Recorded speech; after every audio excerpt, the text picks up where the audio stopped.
Depuis des siècles, les traditions ont éclairé nos pas. Elles nous ont appris la prière, la foi, le pardon, la paix.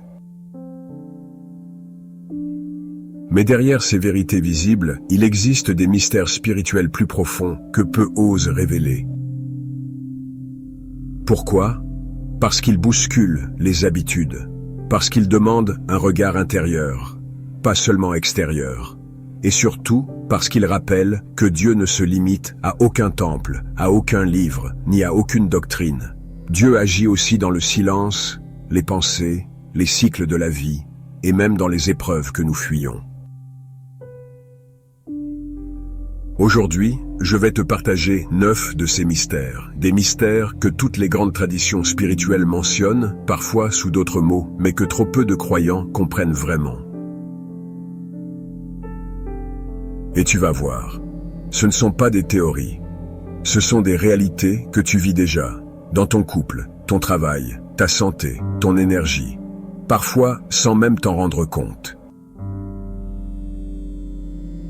Alors reste bien jusqu'à la fin, car le 8e mystère te révélera le pouvoir des visions, des rêves via ces types, et le 9e mystère te révélera la clé qui relie tous les autres, la vérité que ta religion évoque, mais que peu ont le courage d'approfondir. Si tu crois que la foi, la conscience et la connaissance peuvent marcher ensemble, mets un like dès maintenant, abonne-toi et entre avec moi dans ce voyage spirituel qui peut transformer ta manière de voir Dieu, le monde et ta propre destinée.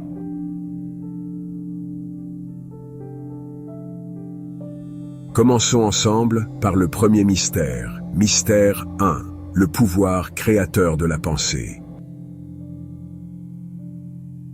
As-tu déjà remarqué que 2 personnes peuvent vivre dans les mêmes conditions, mais connaître des destins totalement opposés? L'une réussit, avance, attire de bonnes choses, l'autre lutte sans cesse, tourne en rond, répète les mêmes erreurs. La différence n'est pas seulement dans le travail ou la chance, elle commence dans la qualité de leur pensée. Ta pensée n'est pas neutre. Chaque pensée est une onde spirituelle, une énergie subtile qui façonne ta réalité avant même que tes actes ne la manifestent. 1. La pensée comme semence spirituelle.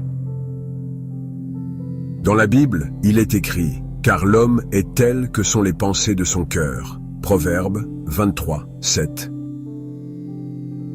Ce verset ne parle pas d'un simple état d'esprit, mais d'une loi spirituelle. Ce que tu penses profondément, tu le deviens. Dans le Coran, le même principe est évoqué. Allah ne change pas l'état d'un peuple tant qu'il ne change pas ce qui est en eux-mêmes. Sourate Ar-Ra'd 13, 11.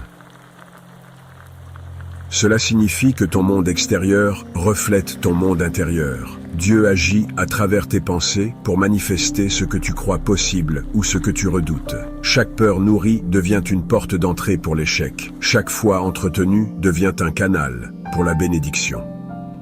Les sages bouddhistes le disent aussi. Tout ce que nous sommes est le résultat de ce que nous avons pensé. Bouddha, Dhammapada 1, 1. La pensée, c'est la graine. Ta vie, c'est le champ qui en récolte les fruits. 2. Dans la vie quotidienne. Regarde autour de toi. 2 employés dans la même entreprise, l'un avance, l'autre se décourage. Leur compétence est semblable, mais leur discours intérieur ne l'est pas. Le premier se dit « Je peux progresser, j'ai quelque chose à offrir ». Il attire des opportunités, de la reconnaissance et même l'aide des autres. Le second se répète « Je n'y arriverai jamais, je ne suis pas fait pour ça ».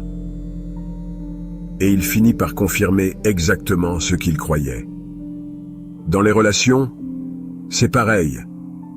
Une personne qui pense « Je ne mérite pas l'amour » repousse inconsciemment toute affection sincère, tandis qu'une autre qui pense « Je mérite le respect » attire naturellement des partenaires qui l'honorent.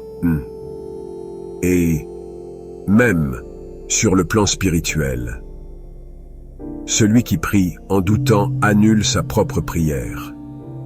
Mais celui qui prie avec foi envoie un signal clair dans le monde invisible. 3. Pensée, foi et création vibratoire.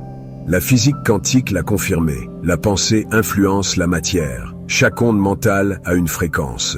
Plus ta pensée est pure, aimante, confiante, plus elle élève ton champ vibratoire et attire des circonstances en résonance avec cette fréquence. C'est exactement ce que Jésus voulait dire quand il affirmait « qu'il te soit fait selon ta foi ». Matthieu 9, 29. Et dans le Coran, la même dynamique est décrite. Je suis conforme à l'opinion que mon serviteur a de moi.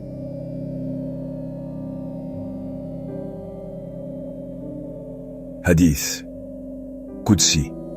Autrement dit, ta pensée sur Dieu, sur toi, sur la vie, crée ton expérience. Si tu crois à un Dieu de peur, tu vivras dans la crainte. Si tu crois à un Dieu d'amour, tu expérimenteras sa présence bienveillante. 4. Exercice de transformation. Chaque matin, avant d'allumer ton téléphone, prends 1 minute pour choisir 3 pensées à semer. Aujourd'hui, je suis en paix. Je mérite le meilleur. Ce que je donne revient vers moi. Ces simples affirmations, répétées avec foi, changent ton énergie, ton regard et les réactions du monde autour de toi. C'est la loi de la création intérieure. Tu ne peux pas espérer une vie positive avec un esprit négatif. Ta pensée est ton premier acte spirituel, ton pinceau invisible avec lequel tu peins ta réalité. La bonne nouvelle, tu peux reprogrammer ton esprit à tout moment. Change tes pensées et tout ce qui t'entoure commencera à se réaligner. Car le monde extérieur n'est qu'un miroir de ton monde intérieur.